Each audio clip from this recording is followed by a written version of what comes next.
Oh, you got the cool music and everything? So yeah, I just built a scene so I can just make one click and then put everything else up pretty much automatically. You're learning. Yes. Cool, you guys ready? Yeah.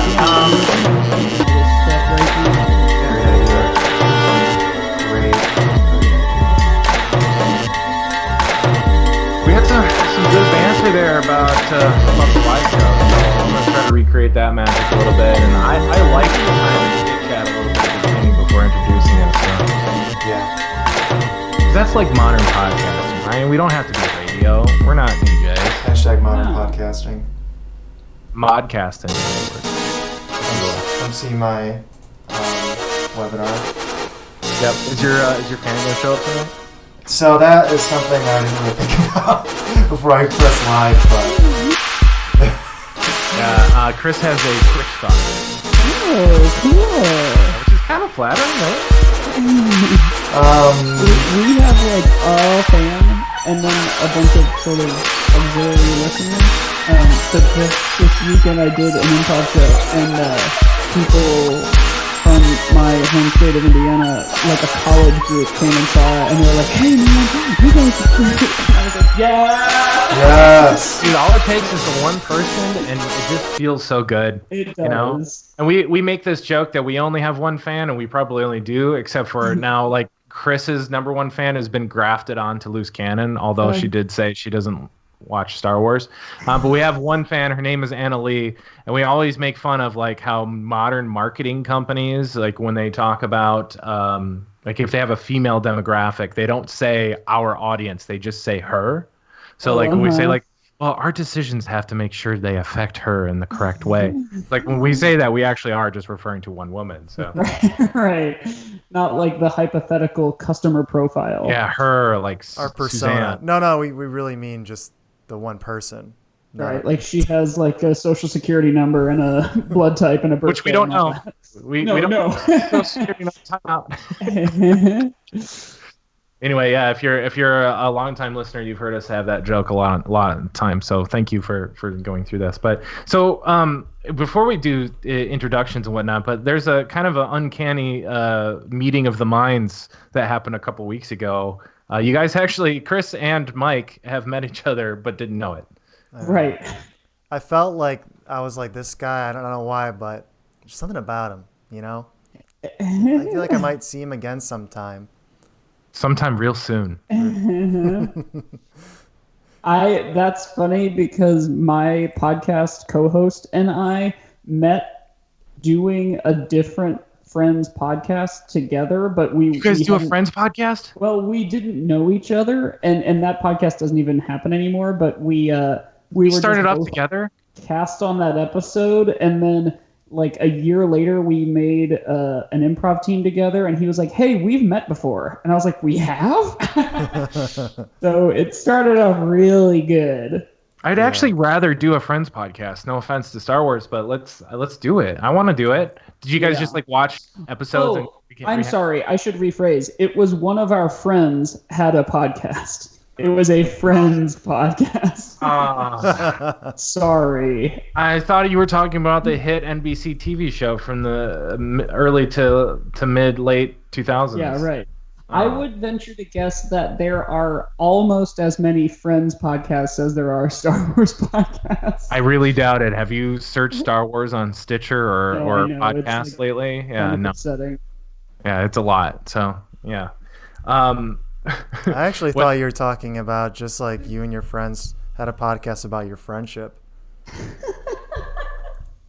Man, I should have been a lot more clear. So we were all a little off the mark. Mm-hmm. Yeah. So I made a joke because you guys were talking about being in the same room for Star Wars trivia in Chicago and kind of letting off the throttle a little bit because there were children and you wanted to let the children have the win. Well, we make that joke about Galaxy's Edge too because like that whole park is full of 30-year-olds who want to trample over little kids to get to the Millennium Falcon. And you have to remember like this is actually supposed to be for children. We just like cannot get over our nostalgia addiction enough to like be functioning adults in a society. So And you guys have been? I have. I have been to Galaxy's Edge. I went to Disneyland in LA, but not Disney World yet. Aspirational. Yeah, I went to the Harry Potter park like the year after they opened, and they expanded it by like double the scale like the following summer. So I was like, okay, I'm just gonna wait for a few years before I go to Galaxy's Edge because inevitably it'll be bigger than I realized it would be. Yeah, I don't know if it'll double, but there certainly wasn't the Rise of the Resistance ride wasn't ready yet, so it was only the Millennium Falcon. And I mean, there was some stuff in there that obviously they tried to scare people away because it was super early. Because I went in July and it just opened in May, but I just walked around like I owned the place pretty much. The only thing you couldn't get into was the lightsaber because you needed a reservation. Mm. So, anyway, let's introduce ourselves here. We've had some good chatter, but you're listening to or watching the stream of Star Wars Loose Cannon, the subset of Loose Cannon episodes where we deep dive into each episode of The Mandalorian, which we call Ride the Blurrg. We got to think of a theme song or something. Producer Chris, you can get on that. But it's OG boys today, as in I guess just me. I'm the only OG. But it's me, Nick Oswald. And with me is my producer, Chris Higgins. McClunky. You caught me off guard with that one. And we have a special guest today, Mike Gospel from How Star Wars Is It? McClunky. Also McClunky, a podcast that I've recently gotten acquainted with. But we share Chicago heritage. There is a subset of Star Wars podcasters that are in Chicago, and you're looking at them right now. So yeah, it's these three. Hi. Yeah, so tell us a little bit about How Star Wars Is It, and then I have a Mandalorian-based question for How Star Wars It Is. So go. Okay. So How Star Wars Is It is a review Oh, should I be drinking my beer too? Yeah. We're all drinking now. Okay. How Star Wars Is It is a review podcast. We rate and review things, movies, TV shows, etc., on a scale of 1 to 10, but not of how good they are, how Star Wars they are. So we have reviewed Star Wars movies and other movies that are like, sci-fi or whatever, but we plan on reviewing everything. So like pizza is one that we really want to do. We've recently I know a guy that likes pizza. Pumpkin spice lattes, daylight saving time, and moving, like getting a new apartment. I'm in on the pizza. Like, the show Shark Tank. It's pretty stupid. But the premise is everything is kind of a little bit Star Wars. Like it struck us one day, when you hear someone when they see one of the new movies or they see one of the prequels or whatever movie it is that they didn't particularly like, they'll always say like it just didn't feel like Star Wars. And we're like, well, what does feel like Star Wars? So we started trying to like quantify that. So what's gotten the lowest Star Wars score for you? It might have been, we've only done like 30 some episodes now, but it was probably either Veggie Tales or maybe some of the things that aren't even media, like moving or Josiah, my co-host, and I had both just moved. Like we both got new apartments around the same time, and that was on both of our minds. So we were like, well, that's a concept, or you could try that. Man, moving sucks. Just end up Star Wars around. Doesn't suck. Yeah, right. Yeah, it got a pretty low score because it involved, doing exercise. And then every episode we also always play like a game that one of us comes up with, typically that day or the day before. A lot of times it's like riddles or puns or trivia. We did one that was we did on the week of Halloween. We did an episode on Halloween, but like the holiday, not the movie. And that probably got very high Star Wars scores, yeah. The holiday?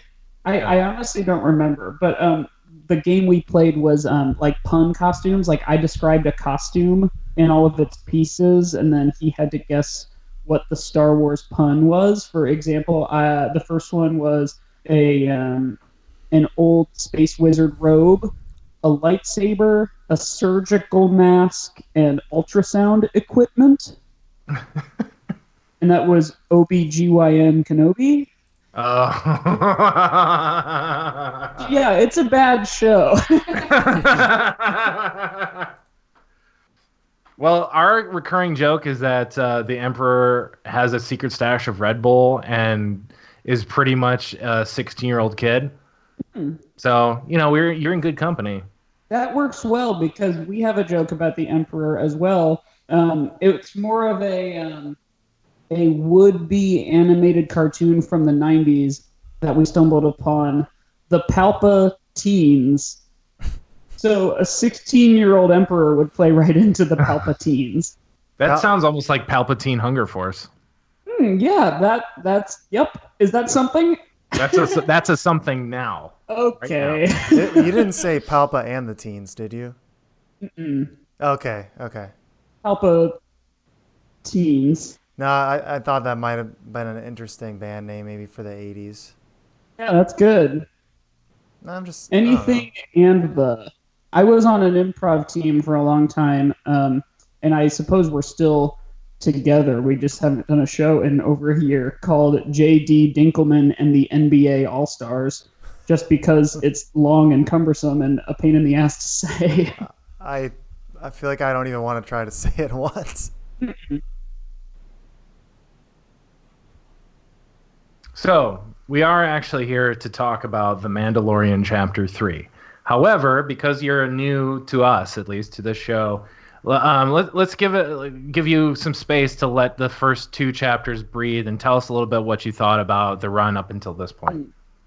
That's awesome because I finished listening to your episode 2 today. I started it on Friday and then the weekend got in the way. And I had That's good because I just listened to Pumpkin Spice Latte and how Star Wars that is, so which is perfect. So yeah, what I have thought so far. Okay, so a number of people have said this. Some people have tweeted it. It does have. Let me start over. I like it. I really like the show. I think it's great. Every time it comes on when I get home, I'm like, Star Wars on my TV. But it has like a real video gamey quality to it. Yes. And I think you even said that in your show. Like at the end of each episode, it's like, you have enough credits to upgrade your shoulder. And you say that with all esteem and endearment that comes with that statement, right? Yeah, totally. In fact, like I can definitely feel the touch of Dave Filoni in the way that the Clone Wars and Rebels were. I really liked those shows, and there were sort of filler episodes and clunker episodes, but overall I really liked those shows. I will admit that in the chapter 2, I completely did not follow why he was just executing all those Jawas, and then I was like, oh, that was his ship that they were looting. I didn't. Dude just really hates Jawas. Saw him crest over that little ridge and saw all those Jawas and just started popping them, and I was like, what? But I guess you didn't know the Mandalorian was problematic. Yeah. But the Mandalorian episodes of the animated shows were always ones that were like kind of interesting to me, but they didn't hold a place in my memory super strong. I really loved the clone-centric episodes of Clone Wars. In fact, I've just been rewatching them, like the Clone Cadets and the Rookies episodes. Because they're all accessible to us on Disney Plus now? Yeah, right. Indeed they are. So the Mandalore lore, the Mandalore. The Mandalore. Is not something I've particularly dug into, but the way they've been dealing with it as a sort of underground society, I think is really cool. I'm really interested to keep seeing him return to that forge / if they had to all now move or completely upend their world. Hey, moving is really Star Wars done. Yeah, that's true. If we had done the moving episode after Chapter 3 of Mandalorian was released, we might have given it a different score. That was the in-universe Star Wars version of your landlord upping the rent in Chicago. So. Yeah, right. Yeah. So I think there's a little bit of a cheat code because this episode seems to let the Mandalore kind of open up a little bit, and it seems like one thing that they're cheating on is it seems to be very, very tribally based. So there isn't any one flavor of Mandalore, and it seems like this is the one that hides and comes out one at a time and never takes their helmet off.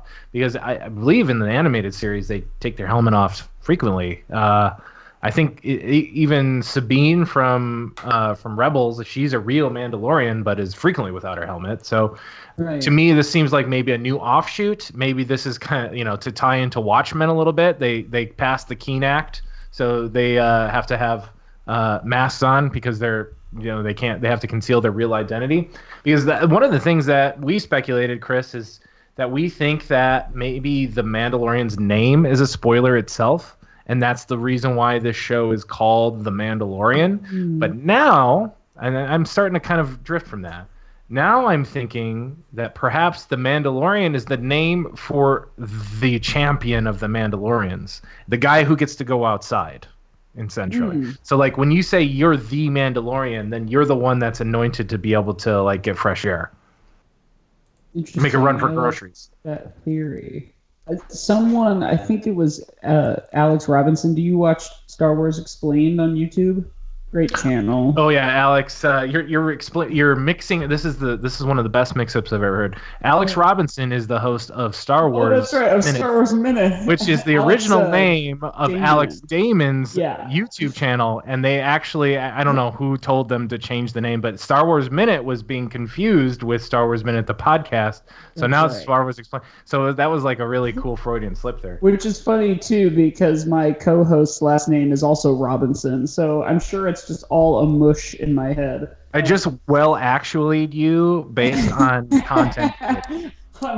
on fan-made content. Well, actually. But anyway, Star Wars Explained, Alex Damon mentioned that his understanding of the Mandalorian culture was like Game of Thrones, or in the sort of way of the different houses, the different heads of their clans, and they all owned different parts of Mandalore or whatever, which I think lends credence to that idea that this is just one. This is like the Car Starks.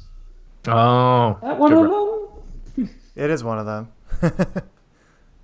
So should we jump in maybe like a little chronological into this episode, and then we can maybe tie in some bigger threads here? Yeah. You're relying on me being able to remember things chronologically, then no. But if you want to remember and then bring them up to me, then yes. Okay, sure. I can play that part for you.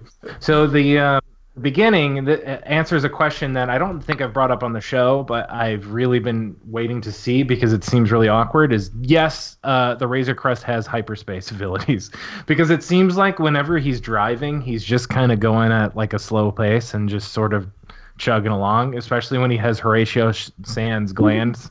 Ooh, no, wait, his name is Horatio Glands. Yeah. So Horatio Glands is in the cockpit with him. He's just kind of driving. They're not in they're not in hyperspace because it's not flashing blue. So I always thought it was like, okay, does he have to like get some other technology like the Obi-Wan's Jedi Starfighter that has to connect to something else to go into hyperspace? But then we see it actually come out of hyperspace and then go back into hyperspace at the end of the show. So that answered a question that's been burning for a long time. It does have hyperspace capabilities. Yeah, I don't even actually... Like, it seems odd. It never occurred to me that it hadn't gone to hyperspace in any of the other episodes. This is the first one where we see the jump happen. Yeah. I also don't think I clocked that specifically. These are good. It's why you have 3 voices on these kind of shows, right? We all Right. something different. By the way, how cool is that cool ring that Obi-Wan's ship goes into? I love that thing. I just recently did a rehash of Attack of the Clones, and that was my favorite part of the movie. Because the ship didn't have its own hyperspace drive. I just love the idea that you got to leave that thing out there, and like it's just like, hey, you stay here, buddy. I'll keep it warm. Like the lunar rover, like they do their mission and then they just leave the little car on the moon. Like a several stage rocket. Yeah. No, that is one of the better parts of Attack of the Clones. That and the barrels that make a weird noise coming out of Jango's ship. Boing. Boing. Yeah, the coolest sound ever. So we come out of hyperspace. We're in the cockpit. We see obviously one of the cutest, most iconic parts of probably going to be this series. But we see Baby Yoda, which we call Yodito. TM. Yes. He has a twisted off part of the cockpit joystick, and he's playing with the little ball, and that's just precious, right? And we'll see that come back later into play. That sort of tugs at the Mandalorian's heartstrings. But one thing I didn't notice, and I've been watching this in various formats. I've been watching it on a kind of a crappy old TV with an Amazon Fire Stick. Been watching it with AirPods with an iPhone. But this is one where, like, when I rewatched it, I actually put it on a laptop with the screen right next to me and put on headphones really loud.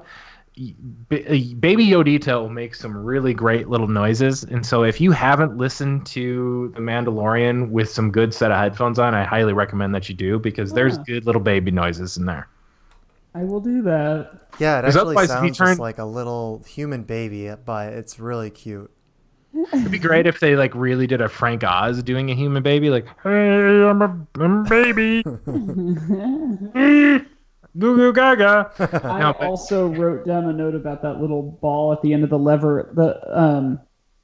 The other thing that made me really kind of smile about is that this show is definitely of the same aesthetic as like the original trilogy, and to some extent the new movies as well. That like there's this sort of world weary, like lived in, all the kind of cliche things that there's scorch marks on stuff or whatever, and the fact that he has like an ornament to some of his more functional pieces of his ship, like it's like having a really like pimped out stick shift or something. Like that's kind of cool. You might as well have like a pair of dice on there. Yeah. Which now, like in the Disney canon, we see that Han Solo has actual dice over his rear view mirror, which is kind of cool. And so this is like getting more and more Earth. Like this is basically like the cockpit is the area for the cholos to live in. Like we might as well put hydraulics in this thing now. Maybe that was one of the mods they had to put in after they tore it up, after the Jawas tore it apart. Like it got everything but the joystick handle. Yeah. I'll put this little thing in there. So we land on I'm just gonna call it Bounty Hunter Planet, because that just seems to be the entire economy is bounty hunters going in, going out, and so for some reason moisture farming for a planet that's also rains. But the one of the notes I have is hipster Twi'lek, because there's a Twi'lek woman that has kind of a cool headscarf on, and she looks sort of like you just plopped her out of a downtown Chicago Starbucks, but she had like Twi'lek things on her. So. What are those things? So they actually twitch and kind of provide some kind of psychic energy. They make them, females specifically, more attractive to males to like do stupid stuff. So like they use it as like kind of a form of allurement, a little bit. I don't know what the males do with them. I suppose like the same thing, but like different. For not trying to be normative with sexuality here, but I'm sure they use them in the same function, but for other people. Sure. Like pheromones? Is that kind of the deal? Yeah. So instead of like stinky armpits attracting other people, they just use these little twitchy flesh tails. Wait, did you just say that stinky armpits attract people? I need to do. Yeah, you mentioned pheromones. Okay, cool. I didn't know that the stinkiness was part of the reason. So I might have to, just take it from me, a married guy. I need to write this down. Yeah, write it down for later. Taking notes, I hope. I am. So, any other denizens of the city that we notice? Because now we've been there a couple times, but a couple others stand out. Yeah, I saw your thing, but the like classic Lost in Space looking spaceman, like tin toy astronaut guy. Yeah. I was like, that's cool. There's like a old timey spaceman in this show. His face speaker or like whatever his voice sounds like, it sounds like kind of 1960s Apollo 13 missions too. It's like just one small step for man. Like it just kind of has this crackly little voice. Obviously it's an alien dialect or whatever. But it's like they shrunk down Neil Armstrong and then just made him walk around and just like, okay, here you go, buddy. Yeah. There's always room for one guy just wearing a spacesuit. That's true. That's kind of Star Wars, isn't it? Yeah, that is very Star. So see, that's the type of thing that we would say on our show. Like we would say something and then realize, like, hey, that's pretty Star Wars. Yeah, like as far as alien races go, what we've seen so far in The Mandalorian, I would say to answer the titular question of this episode with our guest, it's very Star Wars. Yeah. Yeah, this one actually, of all the episodes thus far, I think might be, if I were to have scored each episode, which I am not actively doing, but I think it would probably get the highest score because, and we'll cover this in a second, I suppose, but it has some really excellent sneaking around. And sneaking around is one of the things that we give a lot of points to because I feel like in every Star Wars movie or video game or whatever, somebody's sneaking around. Good sneaking around, bad sneaking around, just general sneaking around. Yeah. Yeah. Carl Weathers. He's getting bolder by the episode. He's getting more and more Carl Weathers, which I really like. Because he calls a guy dust breather, and like when he says, "I gave you a chance, get out of here," it sounded really Arrested Development. Like, baby, you got a stew going. Like I can't separate Carl Weathers from his characters of Carl Weathers, which I just feel like he should just be Carl Weathers in every show. But he's kind of a dick. Oh yeah, he really is. This character, not Carl Weathers. I don't really have an opinion on Carl Weathers.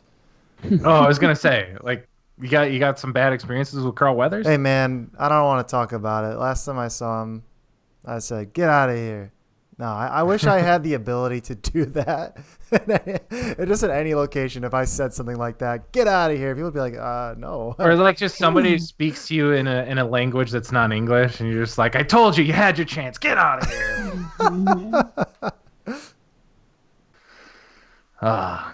So Carl Weathers, we get a very jaunty, a very fresh Carl Weathers. He is enjoying the Mandalorian success.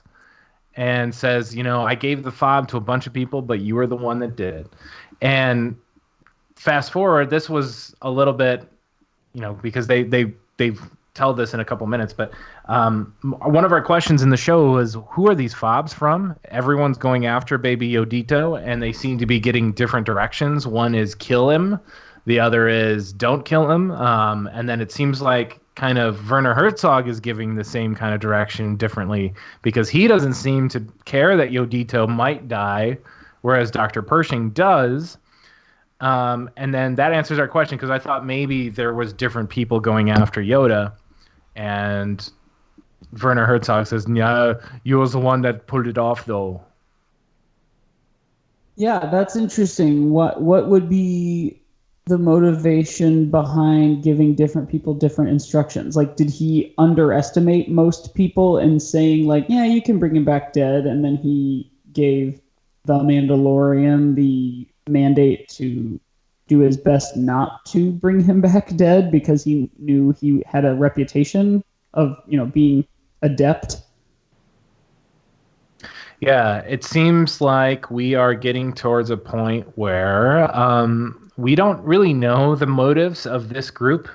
It seems like Dr. Pershing has one motive, Werner Herzog has one motive, and they don't quite mesh with each other. Because I think Werner Herzog thinks they can get whatever they want out of Yodito, dead or alive, and Dr. Pershing seems to have some kind of conscience about this. So, yet to be said. Yeah. Yeah, I remember them saying they want, like when he was using his rifle, which can also hear things inside of other rooms, and they're like, extract. We can still extract the blah blahs from it. And I was like, what are they gonna extract? And but like you said, maybe they thought they could extract whatever they were trying to get, whether or not he was dead. Right. That scene also made me, speaking of, you mentioned that his rifle can also hear somehow. That scene also reminded me of Arrested Development, weirdly, in the scenes where they turn on the TV and the news isn't quite to the segment where it's revealing the thing that they think it's going to, like he turns on the TV and there's a bunch of commercials and then the news comes on. That made me think of that because he listens and hears exactly the most perfect 11 words he needed to hear. Yeah. It wasn't just some boring part of the conversation. It's like they were standing in that corner waiting and just okay, now. Yeah, exactly. Yeah. So what can't his rifle do? It can listen. Really cool. It's a gun. He protect. Most of all, he listen. Yeah. So it can stun / electrocute. It can disintegrate and just absolutely murk Jawas. It can listen. So. And most importantly, it listens. Yeah, that is the most important part. I want to do that whole meme of he protect, he electric, he listen. But most importantly, he listen. Yeah, he listen. Most importantly. So, all right. So that answers the key fob question. Hey, got the key fob? I programmed it. But this kind of brings up more questions. Is how do you train a fob to look for a biological entity that you may not have come across before? I think a big thing with the original trilogy, if you're tracking somebody, you had to have gone up to them and put something on them, or thrown something onto their ship. This just seems like they kind of just have to know a code, almost like their social security number, which the last digits talk about your age, and then you can put this in and turn the fob back on.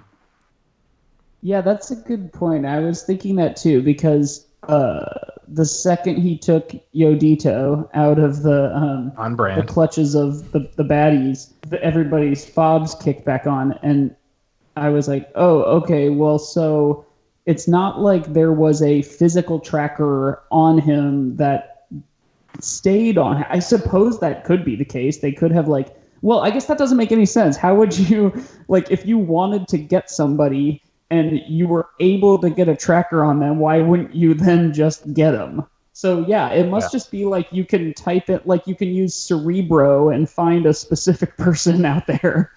Yeah, you just got to know the numbers, I guess. And you'll notice we don't see on screen Werner Herzog come back again after the initial payment.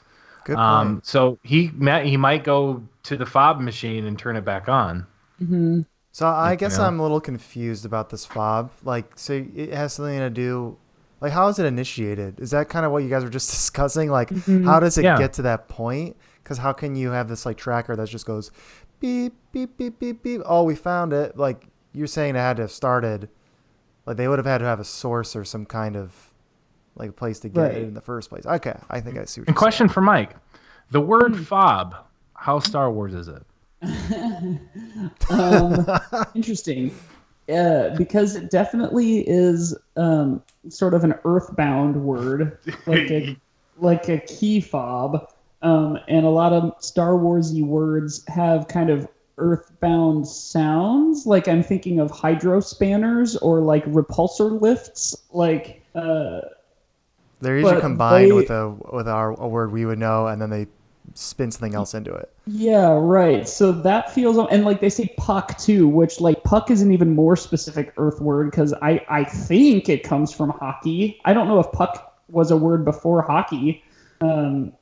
So that one feels like we're gonna use an accessible word because this could possibly be an entry point to Star Wars for new people. So that doesn't feel very Star Wars to me. That's exactly why I asked you that question, Mike, because I was hoping for that answer. Because specifically, one thing they could tie in is maybe they could get a licensing deal with the tile company, the company that makes the little tiles.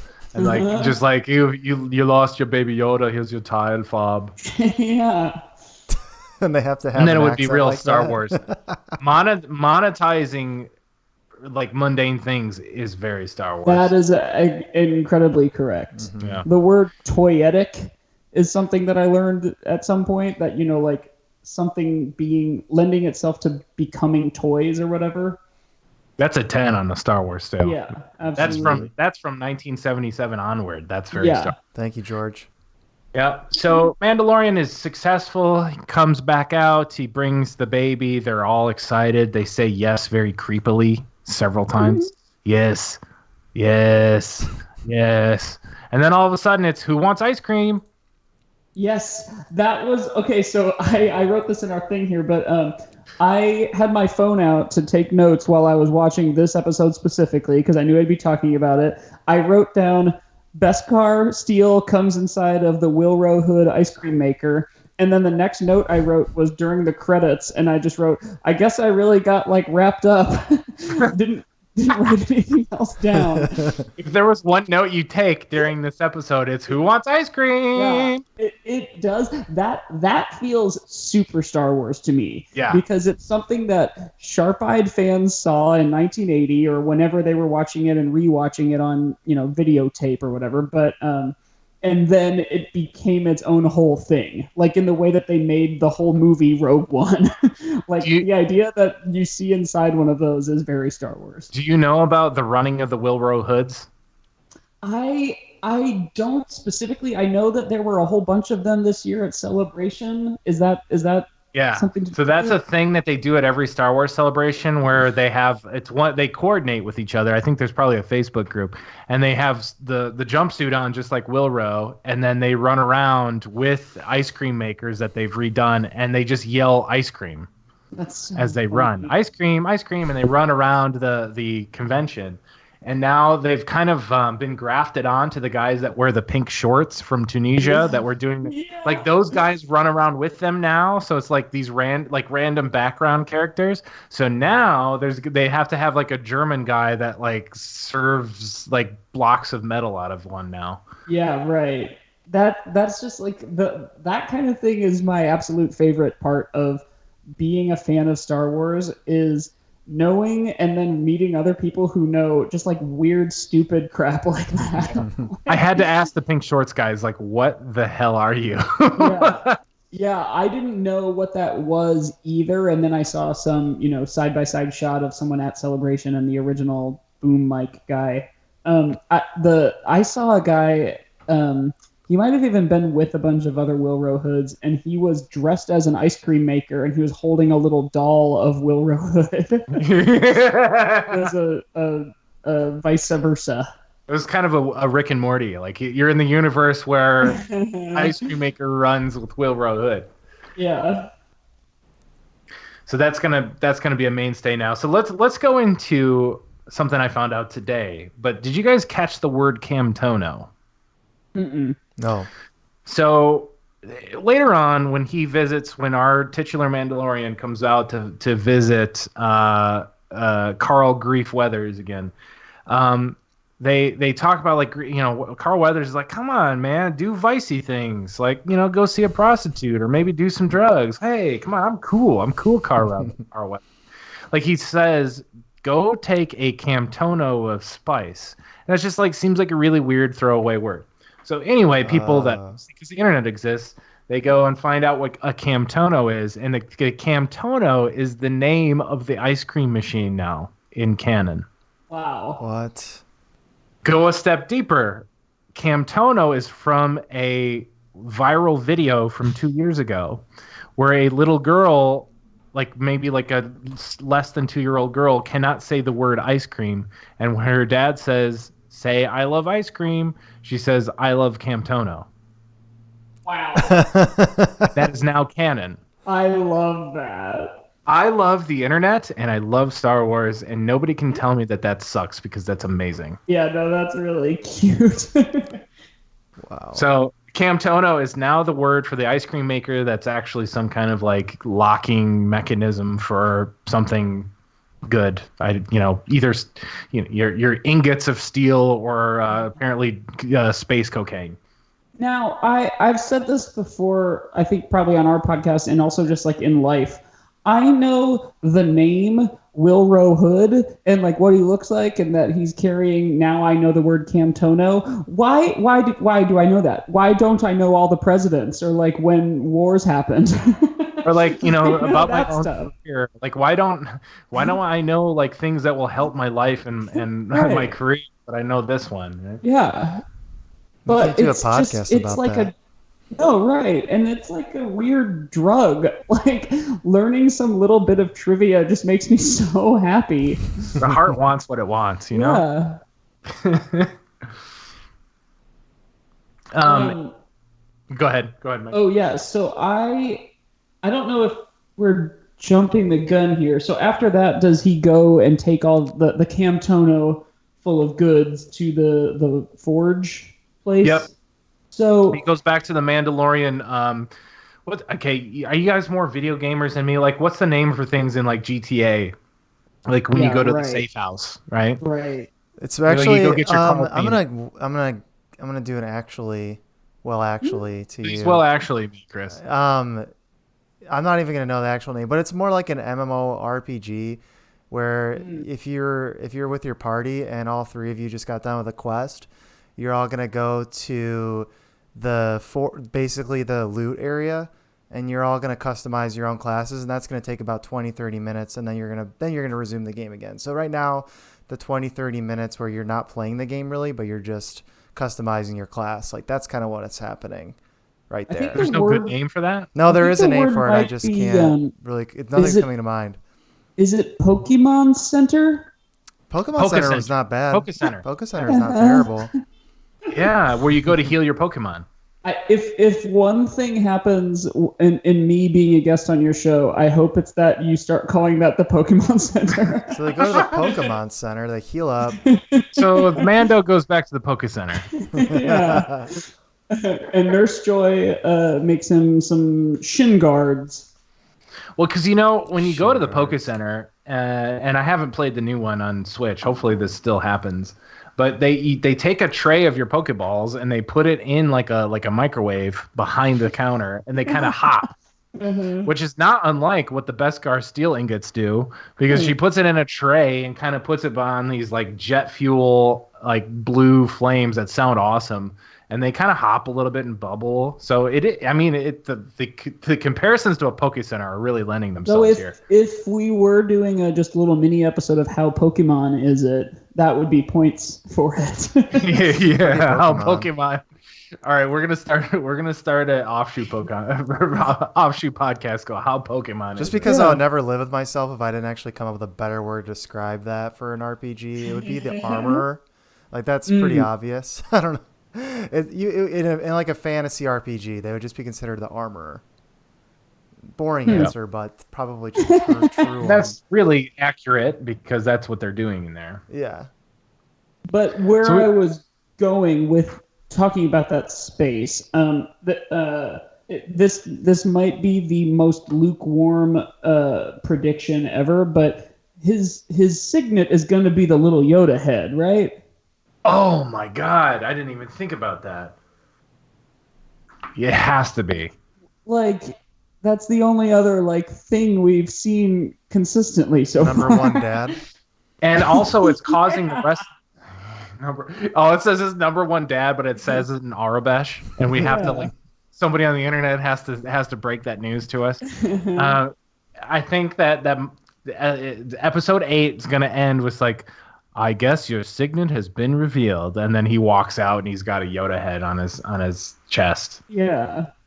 Or Mike, it's I didn't like the think- I didn't- I Heart New York type of T-shirt, but it's like I Yoda face my adopted alien child. I heart Coruscant. Well, it's like one of those really sassy like shirts that your 50-year-old aunt has. Like it says like never insult an Italian woman because she knows your mom's name and she'll call you. Or it's like something like that. Like never insult their This baby is a Yoda. long T-shirt, like a, No, a like, lot it of really text. exists. It very exists. Oh my god, you should see. There's a whole market for sassy ant shirts that are too long. Like, Yeah. never insult your grandma that was born on February 2nd, 1920, because she knows who you are as a person and can really shame you. Or something like that. But this one will be like, I love my baby Yoda so much that I pushed it throughout space and didn't stop until... At least And gave it the 700 ball people. off of my lever from my ship. And a body count of at least 80 plus people just to get here. I'm a good dad. And then that's the end. There's really like a bulky sigh, shirt. like it's written out as like a, I'm a good dad. It's just a really bulky shirt that he can put over the rest of his armor. Well, when he has that dad bod on, he's gonna need to get a bigger shirt anyways. Yeah. Oh, this show's so good.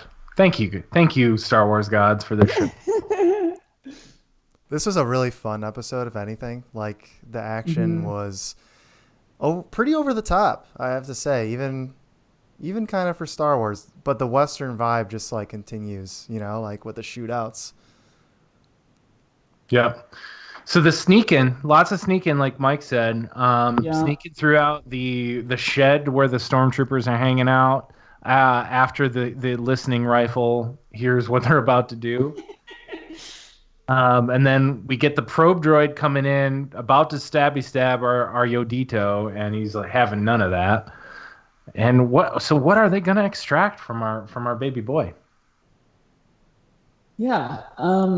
Like whatever that I suppose it was blood that Qui-Gon used that lady razor to take out of little Annie Bobani. Shick her way. Yeah. So blood maybe, or just like tissue. Yeah. I guess it must be the case in the same way that like every Rhodian is a bounty hunter, every Yoda species is hyper force sensitive. That's a pretty powerful Star Wars-y thing. Yeah. I mean, Werner Herzog says extract the necessary material. So that could be midichlorians. That could be just the material so they can clone some Yodas. I don't know. That's the theories I've been hearing. Yeah, right, because he has a Kaminoan patch on his something or other. Yep. Okay. Yeah, the Camino patch of the cloners. So everyone's minds are, of course, going to that. And, the showrunners can't really hide anything like that, so that has to be pretty on the nose, so hopefully it's not exactly like that. One thing they say is, I can't remember who all says it, but they do gender Yodito. Yodito is a he, and they've said, at least a couple people say this. Interesting. Who said that he was a he? The Mandalorian says it a lot throughout this episode. Yeah. What are they going to do with it? But then after he breaks in on Dr. Pershing trying to give him date rape drugs, they say I can't. Dr. Pershing says something like, I wasn't going to hurt him. And he is like something else with the word he in it. Okay, so we got a little boy. Yep. So a little baby boy. Not that it really matters, but it was kind of hard saying it. I hate calling babies it's, so it's kind of nice. Like, oh, it's their little baby boy.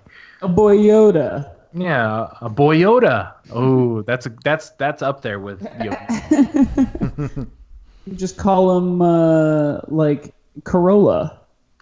Ooh. Boy Yoda Corolla. That's a different podcast. Yeah, Corolla's a different podcast, though. That's right. Anyway. So I have this written down here, but one of the most satisfying moments is the stupid droid that's actually a door that's from Return of the Jedi that he shows a little scan card. He rips it off the wall, and it's the most satisfying sound because, like when he knocks on it, it goes, Achawa Pinky. And then when he does it the second time, it's like, Achawa Pinky! Like this perfect little droid scream as he like rips the ball off. I don't mean to go back in time, but it just reminded me of this one thing that someone at the cantina said. Maybe it happens before. I think it happens before that where he says achuta. Like, what does that mean? I hear that all the time. And I must be like the worst insult you could possibly say to someone. Do you remember that? The C-3PO says that, or like the thing that looks like C-3PO says that in Cloud City. Right. Yeah. I feel like everybody says it. It's probably like a F off, but in Huttese or something. Yeah. Okay. I just had to bring that up. I found it so funny. It might be that it doesn't literally translate to anything, like how you might say, oh gosh, now I can't come up with something, but like claro, like in Spanish, like which I guess literally means like clearly or like exactly, but you would say it more as like a just catch all. Yeah. Yeah, that's the word genau in German. It doesn't really mean anything. It means exactly, and you're correct, and yes, I agree with you. But it's like one word that you can just kind of say that's like, instead of like, yeah. For sure. It's like, yeah, for sure. That now also reminds me of Arrested Development. Because when they're in the Middle East in season 3 and Buster says something and they're like, what did you just say? And he was like, I said laundry, but it's like a child's laundry. We don't really have a word for it.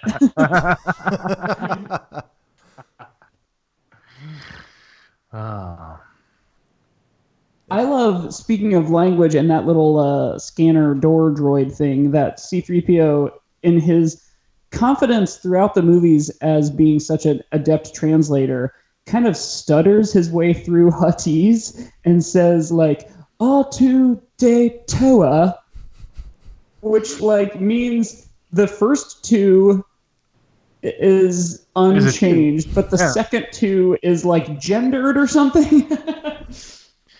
Well, the best one is like when he's speaking Ewok, and one of the phrases is Toronto Gosh, which it just sounds like kind of a marketing phrase. I'm stealing this joke from Star Wars Minute, but it sounds like a marketing phrase for Canada. It's like, come to Toronto. Toronto Gosh. Because they just didn't want to be too edgy and say God. They just, Toronto Gosh. I stole that one. So, all right. We've got the reverse heist happens. So he gets our little baby boy out of harm's way, or was he in harm's way? I don't know. We'll have to find out.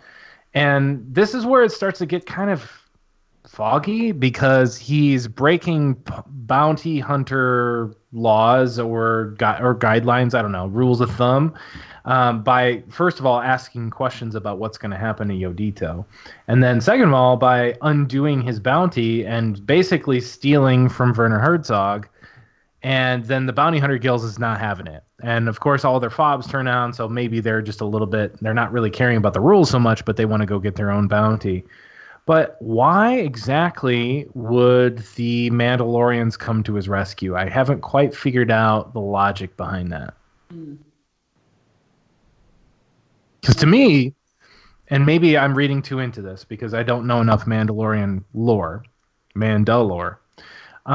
It seems like fighting is a virtue and like fondness is a weakness.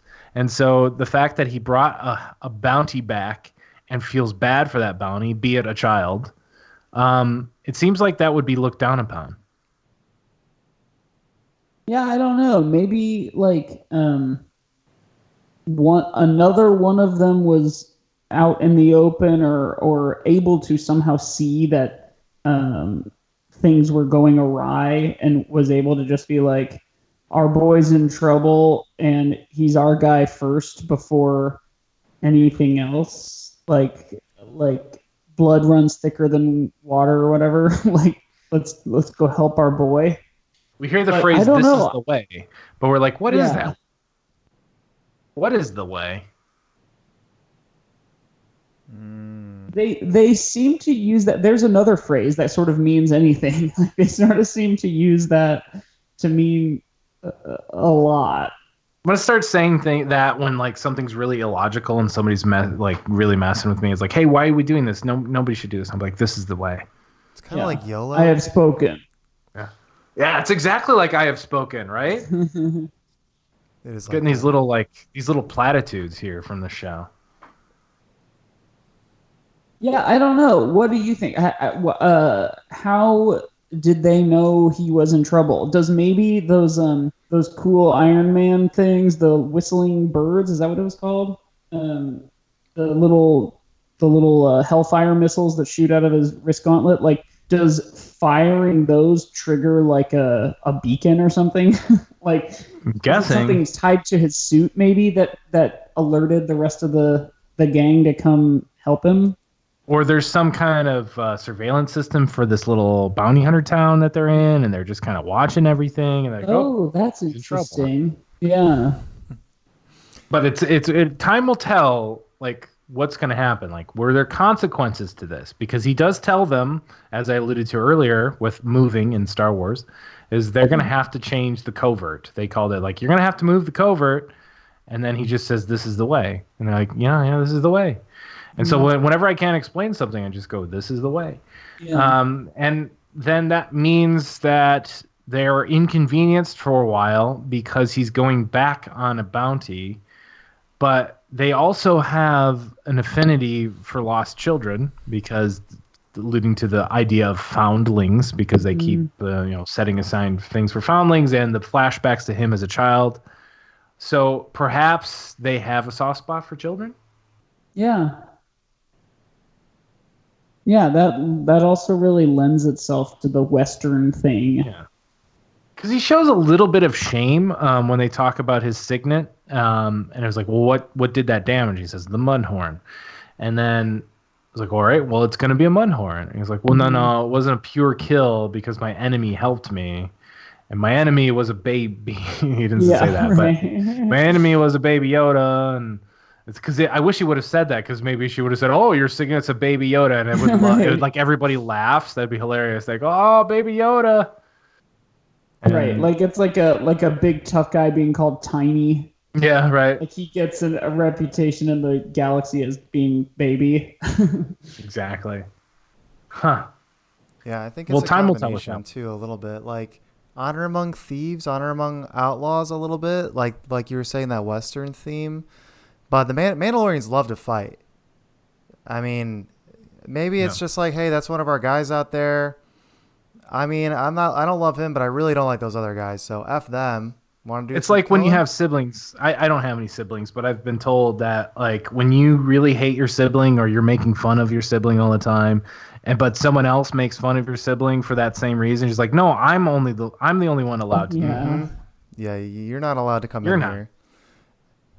I think it's that. Which that's a really good. That's got to be what it is, because we see that scene earlier on where there's a little bit of kind of scuffle, infighting down in the Poke Center, and it is like the guy kind of being like, you think you're so tough or whatever, but they're both Mandalorians, and then they come to rescue him. And I think you're right. I think that probably is what it is, like the family ties, family lowercase f. If anyone's going to fight Pedro Pascalorian, it's going to be me. Yeah. Which I am hoping that's his name. So my closing thought is, he gets away. He fights Carl Weathers, a very uninspired Carl Weathers, who we already saw the Beskar steel in his jacket, so that saves the day. Right. My closing thought is, another thing that brought me back down to earth is the guy in the jetpack saluting. Could have gone without that. Yeah, it was like very on the nose. Yeah. Adding to another Arrested Development saying, could have gone without that. So. Yeah, I was very fooled for a moment by the Beskar in his shirt pocket, like the bullet in the Bible, and then like when I saw him hit the ground, I was like, oh, wait a second. They're not going to close the book on Carl Weathers yet, which is funny because earlier this season, when he shot IG-11 through the head, I was like, wow, damn, they're going to like knock off a character in the first episode, like that we've been sort of promised as being one of the characters this season. Did get rid of really Taika Waititi right away? Yeah, but of course they're probably going to bring it back. I thought that was like really cool to like just completely cap him right then and there. But well, they made a lot of efforts to talk about the central wiring harness and then how it didn't hit him. So it's like, oh, I guarantee you he's going to be back, and he's going to say, you didn't hit my central wiring harness. Right. Maybe he and Carl Weathers somehow joined forces. Like, you shot both of us and didn't kill either of us. So if you come at the two of us, you best not miss again. Right. Always err on the side of someone not dying in Star Wars. That's what I've learned throughout the years of being a fan. Unless you see the body, right? Yeah. Right. That's actually funny. That's a point that I gave in favor of an upcoming episode we're doing of our show. We're doing the holiday season, like all of December. We're doing holiday episodes, but like episodes about specific holidays. So one of them's about April Fool's Day, and I said, yeah, they're both the same in that on April Fool's Day, you wake up and you're scrolling through Facebook or whatever, and all of a sudden all these people died, but actually they didn't. People are just like being dicks and pranking you. And in Star Wars, people die, but they don't actually die. No one's really ever dead. No one's ever really gone. Yeah, right. You know, the biggest prank of all time, I think the only person to pull it off was Emperor Palpatine. That was the biggest prank in Star Wars. Maybe? Betraying the Jedi? I don't know. Sure, Order 66, big prank, hilarious. Put it really good prank. Yeah. Well, Mike, if you and Josiah do a recap episode of just like maybe a Mandalorian retrospective, I feel like that's going to be a huge episode, an undertaking. But if you do like a how Star Wars is the Mandalorian, the things that you're going to score as 0 will be fobs, pucks, and saluting. Right. Yeah, that salute felt very at the coolest, it felt Iron Man, and at the sort of lamest, it felt kind of like just a little hokey, patriotism. It's like, why would a Mandalorian salute be the exact same as our military? Right. Yeah.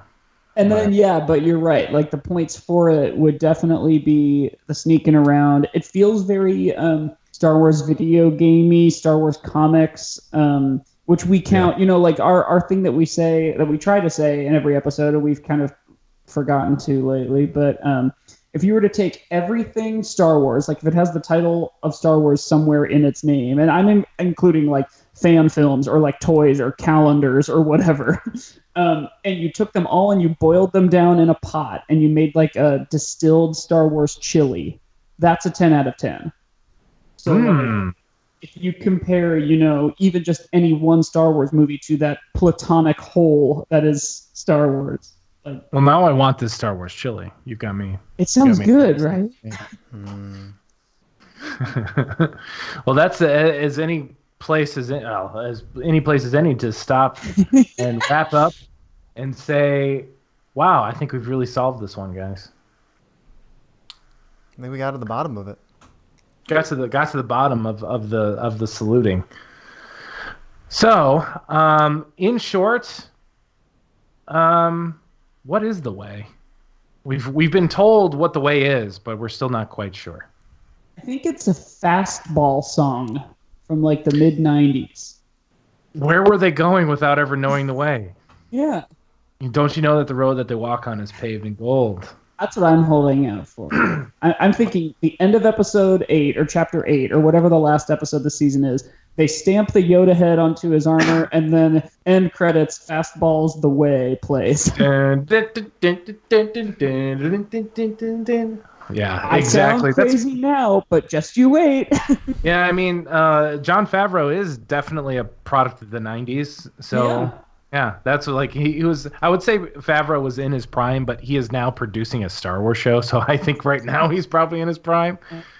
Yeah. So, Mike, how can people find stuff that you're working on?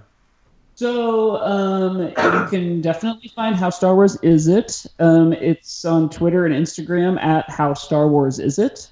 I'm on Twitter at Mike Gospel like the Bible.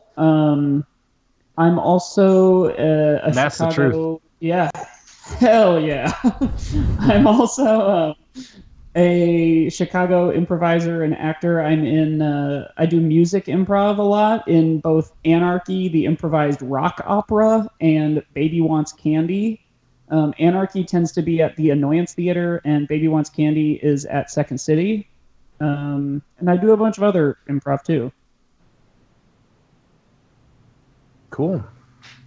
It was a real pleasure to have you on the show because we had to answer the question how Star Wars is The Mandalorian, and it seems it's pretty darn Star Wars, minus a couple things. I think it is. I think by the end of the season, we'll inevitably do a season 1, how Star Wars is The Mandalorian. So I'm optimistic. Yeah. And thanks for having me. This was great. Yeah, glad to add some extra voices to the show. Simply because we can't just have this echo chamber of how we got things wrong from week to week because we've already gotten a lot of things wrong. But yeah, you can check us out on the internet. Give us a good review on, apparently Stitcher is our biggest platform, I just found out today. So if you're listening to us on Stitcher, thank you for getting us onto the first page. It's the only place where we show up on the first page. So give us a good review on Stitcher, iTunes, Google Play, Spotify, all those places. And reach out to us on Twitter. We're pretty accessible guys, right, Chris? Yeah, we check our feeds. Yeah, we check the feeds. We get fed daily. But we'll be back with you next week after the Thanksgiving holiday for the next breakdown of the Black Friday installment of The Mandalorian. But thanks for riding the Blurrg with us, Mike. Oh, yeah, I love riding Blurrg. You didn't get bucked off the Blurrg. Nope. Yeah. All right, bye everybody. Signing off.